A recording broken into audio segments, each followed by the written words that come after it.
So I'm not trying to be blue MAGA, but honestly, voting for that man who is a rapist, is an abuser, just what that says to victims, what that says to women, what you think of them, that's just so devastating. Yes, we can agree to disagree on some things, but we cannot agree to disagree on, like, the safety of the children in my life. Ever. But I still don't think it's over, and we'll still see some things to come. I'm also a little bit puckered about that, just because to really get change, to really heal, man, you gotta feel, and sometimes it fucking hurts. Is anybody else just like walking into the grocery store now looking at everybody like, oh, I bet you voted for Trump? Like, everywhere I go, to anyone at all. That's not true. It's all the white guys. These kids are fucking cutthroat, man. I went to have like a sister day with my little sister yesterday. I go to pick her up at my parents' house. We're laughing, we're talking, we're all having a good time. She and I get in the car and she turns, she looks at me, she's like, did you take your meds today? She was like, you are flying high. Can you like chill? Don't forget to take your meds. I forgot to take my meds yesterday. What's going on, guys? It's Red Channels. If you're enjoying these meltdowns, you like my content, please consider going down to the description of this video and subbing to my Patreon. This channel is funded by your precious, precious dollars. Anyway, enjoy. So if you're following me on my page, you know that I have been actively talking to my husband about ending our 17-year marriage. But the events of the past week have made me think that maybe that's not a good idea. That this is the wrong time to go out there on my own with my kids and make myself a single mother. There's so much chaos and conflict and unknown out there that I shouldn't make any big moves. Being in my marriage is difficult and hard, and I'm very unhappy, but at least I know it. It's the devil that I know.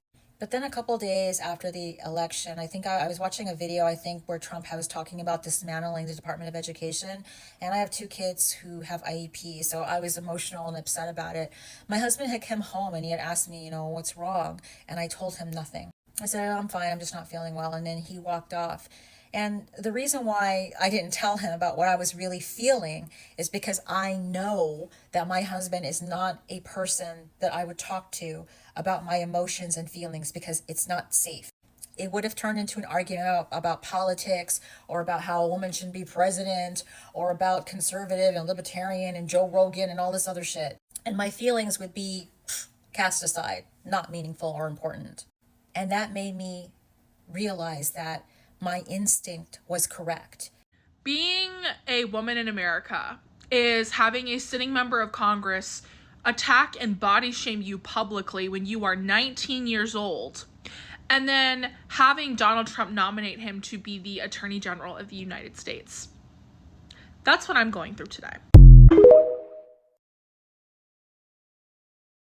A very nice woman just walked by me wearing a red beanie, and she smiled and waved, and I waved back, and then I thought, are you one of them? How can you be a mother and vote for Donald Trump and not think about what's going to happen to those poor kids that are about to lose their public education? I wake up literally sick every morning thinking about all these kids that are going to lose their right to services, special needs supports, IEPs, source rooms. I'm so frustrated for our queer students and our female students and our black and brown students. I'm frustrated for our teachers. I'm frustrated of what they're going to have to be dealing with after January. I'm frustrated for all of it, and I don't understand how you can be a mother and have your own child at home like I do and not be worried sick about those babies. Some of y'all want to call me a fearmonger for bringing up basically worst case scenarios of the Donald Trump presidency and how that's going to affect our kids, but I'm not making any of this shit up though. Donald Trump is giving press conferences and spelling out exactly what he's going to do to the public school system and exactly what he has in store for our kids, and you guys are just simply choosing to not believe him. You voted for this guy. You voted for him. And now he's going to dismantle the Department of Education. He's going to ruin our schools from the inside out. He's going to rip public funding for public schools away from our kids. And all some of y'all want to do is argue with me about whether or not that's going to happen. Why does that make any sense? You would rather spend your time arguing with me about what your dear leader has said out of his own mouth than spend that time sitting down thinking for 1 second about the children that are going to be affected by his awful policies. Do you think any kid that comes to school starving and is now going to leave school starving because you don't want to feed them, and is certainly not going to graduate high school because they are not getting the services they need to do so, do you think that child gives a damn whether or not you've saved them from transness and woke ideology? Do you think the queer kid that just got assaulted in the bathroom by a bunch of Trump-loving 8th graders is going to care, is going to thank you when you pull half the books out of their library and tell them what they can and cannot read? Some of y'all's priorities are so fucked up. I guess when you can watch Tom Homan, who's about to be the border czar, talk about how he can deport entire families with a straight face, and you can sit there and agree with him without feeling anything, without having it rip you apart at all from the inside out, I guess I shouldn't expect much from somebody that lacks that much empathy. Why should I think you give a shit about educating a child that you're okay with ripping their family apart and sending them away?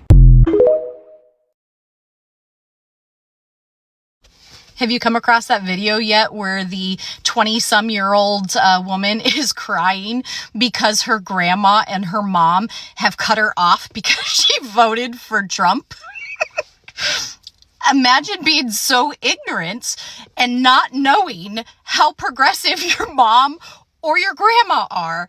The two people that have been around for decades longer than you, they have experienced life more than you. They have probably experienced the opportunity to get a credit card for the first time, or maybe buy a car themselves for the first time, or get a checking account for the first time without their husband's consent.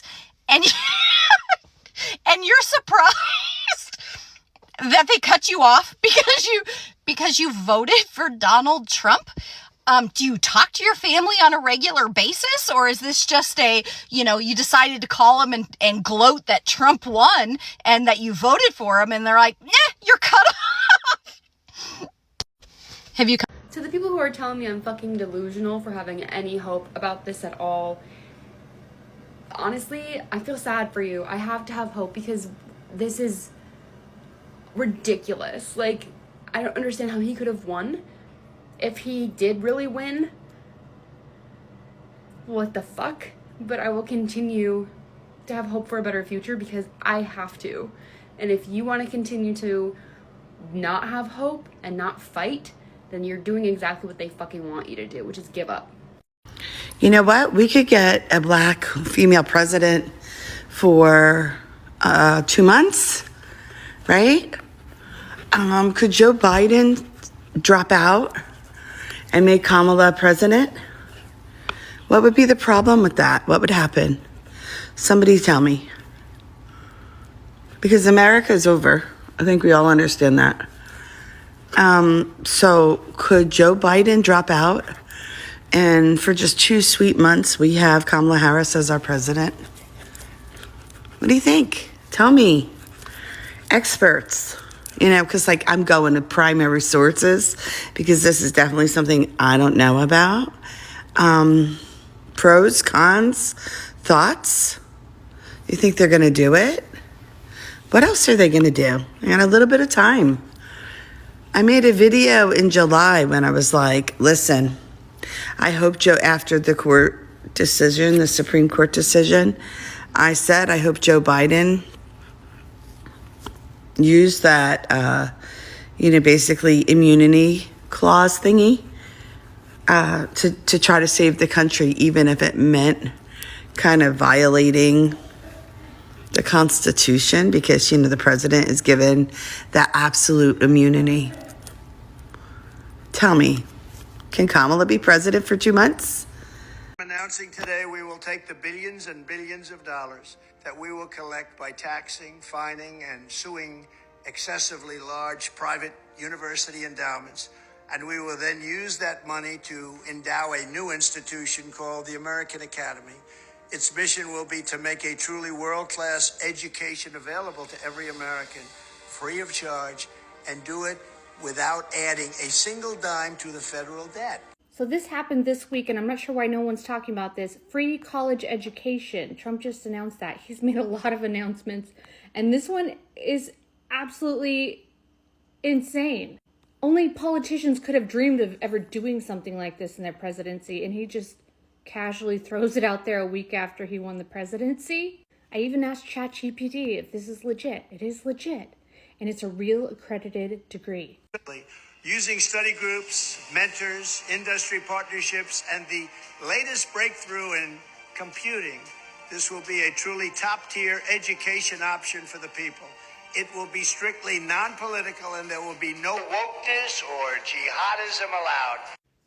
I knew this would happen. I said in 2022, they're going to use this new technology to give power back to the people. I didn't know they were going to give us free college education, but AI is obliterating the school systems. One girl said, I got through the whole 11th grade with AI. They're not even going to their teachers. They're going straight to AI. So I heavily suspect that this is something to do with AI and just fast, quick, efficient kind of learning. But it's a real degree. It's recognized. It's accredited degree. Most importantly, the American Academy will compete directly with the existing and very costly four-year university system by granting students degree credentials that the U.S. government and all federal contractors will henceforth recognize.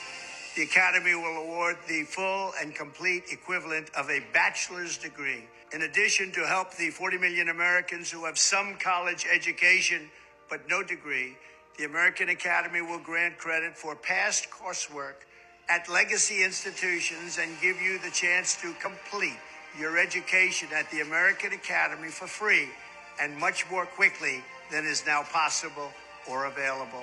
This will be a revolution in higher education and will provide life-changing opportunities for tens of millions of our citizens. He says that casually. This is revolutionary. This is going to change people's lives. This is free college education. Something we only dreamed about. And he's just within a week of winning the presidency. And there's so much more. He created the Digital Content Creators Digital Bill of Rights, something about the Second Amendment. He's giving everybody the right to concealed carry. He's putting a cap on interest rates on credit cards, 10%. And, he's created a website where we can air our grievances about what we want done in our cities and our states to the politicians, called Policies for the People. It's like an online social forum. Talk about getting things done. I knew that they would use technology to return power to the people, and they are. We're going to talk to politicians now. We're going to be locked and loaded. He's pushing down the interest rates, and we're going to have education. They never wanted us to be educated. And just everything is changing. This is the best time to be alive. When he said the best is yet to come, this is what he was talking about. Post-election thoughts. I've officially reached a point of anger, and I'm not an angry person, so I'm just trying to channel it. The first one being, this country does not deserve Kamala Harris. That woman should go live her best life wherever she wants, doing whatever she wants, because we don't deserve her at this point. The only people that delivered this election were Black women, and we failed them.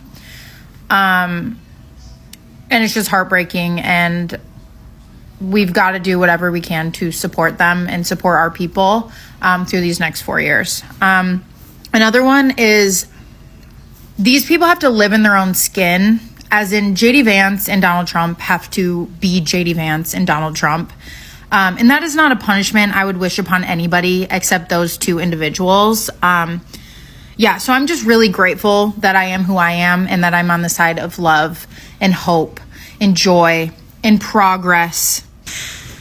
This morning I woke up and decided I needed to take a shower, and so I finally did that, and I did my skincare for the first time in a couple days, and this is very embarrassing, but I brushed my teeth for the first time since Tuesday night.